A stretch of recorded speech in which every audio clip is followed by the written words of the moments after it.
시청자 여러분 안녕하십니까? BJ TBS 뉴스 시작합니다. 안녕하세요. BJ TBS 신 기자입니다. 병원에 다녀오신 뒤에 진료비 영수증을 보고 이 금액은 어떻게 정해지는 걸까 하고 궁금해 본 적 없으신가요? 우리가 내는 돈, 또 건강보험에서 내주는 돈, 이 모든 것을 결정하는 아주 중요한 규칙이 지금 크게 바뀌고 있습니다. 지난 6월 20일 정부가 바로 이 규칙을 바꾸기 위한 중요한 회의를 열었는데요. 오늘 BJTBS에서는 바로 그 규칙이 무엇인지 그리고 앞으로 우리 삶이 어떻게 달라질지 알기 쉽게 설명해 드리겠습니다.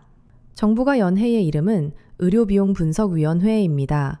이 위원회는 한쪽의 의견만 듣는 것이 아니라 병원 대표, 가입자 대표, 학계 전문가, 정부 관계자 등 여러 목소리를 함께 듣기 위해 총 18명으로 구성되었다고 합니다.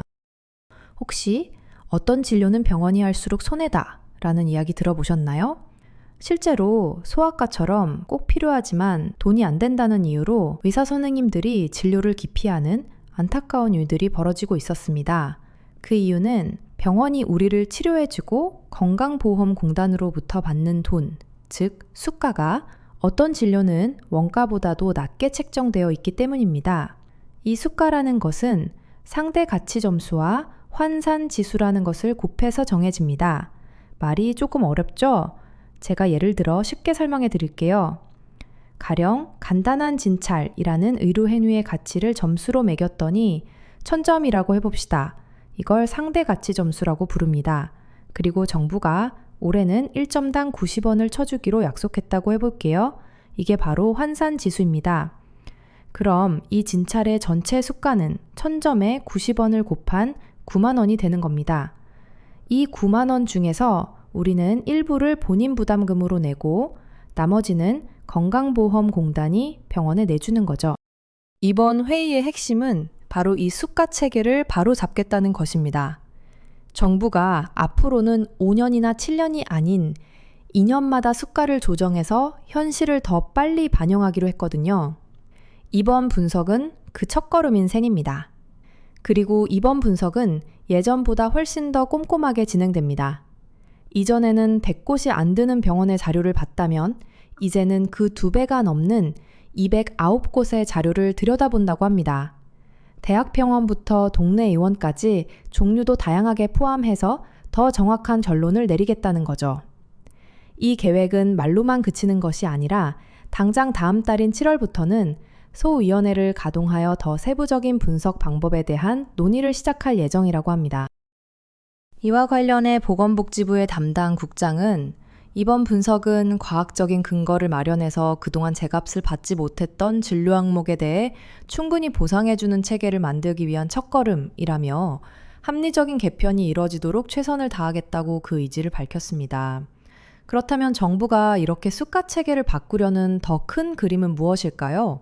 바로 국민들의 병원비 부담을 덜어주기 위해 더 많은 혜택을 준비하고 있기 때문입니다.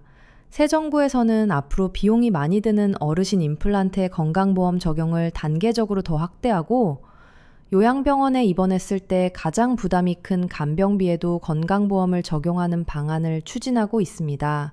뿐만 아니라 전립선 암 같은 일부 로봇 수술에도 건강보험을 적용해서 환자들의 부담을 덜어주겠다고 합니다. 자, 그럼 여기서 이런 질문이 생깁니다. 혜택도 늘리고 병원에 주는 돈도 올려주려면 그 돈은 어디서 나오는 걸까요? 결국 우리가 내는 건강보험료와 관련이 깊습니다. 최근 국민건강보험공단은 병원, 의원, 약국 등과 협상을 마쳤는데요. 내년, 즉 2026년도에 병원에 지급하는 수가를 평균 약 1.93% 올리기로 결정했습니다. 이렇게 수가가 오르면 건강보험 재정에서 약 1조 4천억 원에 가까운 돈이 추가로 필요하게 됩니다. 건강보험공단은 우리가 낸 보험료로 이 돈을 지급하기 때문에 재정의 부담이 커질 수밖에 없습니다. 이 때문에 전문가들은 최근 몇 년간 오르지 않았던 우리의 건강보험료가 앞으로 오를 가능성이 있다고 전망하고 있습니다. 실제로 나라에서는 건강보험 재정을 아끼기 위해 소득이 있는 가족 밑으로 이름을 올려 보험료를 내지 않던 피부양자의 자격 기준을 강화해서 많은 분들이 지역가입자로 전환되어 보험료를 새로 내게 되기도 했습니다. 정리해드리겠습니다. 정부는 지난 6월 20일 회의를 시작으로 수가체계 개편에 속도를 내고 있습니다.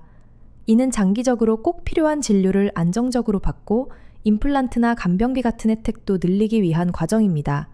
다만 이 과정에서 우리의 건강보험료 부담이 조금 늘어날 수도 있다는 점 함께 알아두시면 좋겠습니다. 이처럼 복잡하니 얽혀있는 건강보험 제도가 어떻게 변해가는지 앞으로도 BJTBS에서 가장 빠르고 정확하게 소식 전해드리겠습니다. 오늘 영상도 끝까지 봐주셔서 정말 감사합니다. 구독과 좋아요, 알림 설정은 BJTBS에 큰 힘이 됩니다. 다음에도 꼭 필요한 최신 정보로 찾아오겠습니다.